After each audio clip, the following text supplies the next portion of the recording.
मराठवाड्यात मध्यरात्री भूकंपाच्या सलग 4 धक्क्यांनी नागरिकांची झोप उडाली। हिंगोली, परभणी आणि नांदेड जिल्ह्यात रात्री 1:37 ते 3:23 दरम्यान 4 वेळा भूकंपाचे धक्के लागले।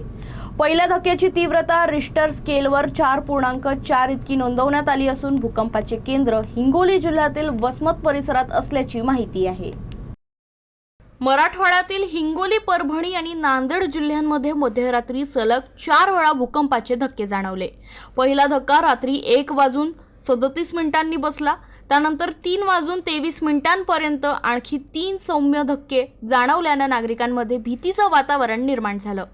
हिंगोली जिल्ह्यातील शिंदे, पांगरा आणि वसमत परिसरात सर्वप्रथम भूकंपाचे धक्के जाणवले, तर नांदेड शहरातील तरोडा नाका, मालेगाव, कारवानगर, निळा रोड आदी भागातील नागरिकही दचकून घराबाहेर पडलेत। पहिल्या भूकंपाची तीव्रता रिश्टर स्केलवर 4.4 इतकी नोंदवण्यात आली असून नांदेडमध्येही 4.2 तीव्रतेचा धक्का जाणवल्याची माहिती आहे। या भूकंपामुळे कोणतीही जीवितहानी किंवा वित्तहानी झाल्याची नोंद नाही।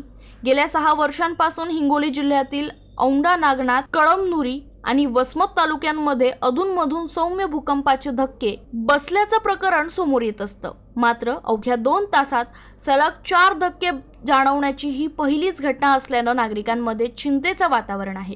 घटनेनंतर प्रशासन सतर्क झालं असून नागरिकांनी अफवांवर विश्वास ठेवू नये, अधिकृत माहितीवरच विश्वास ठेवावा आणि घाबरून न जाता सतर्क राहावं असं आवाहन करण्यात आलं आहे।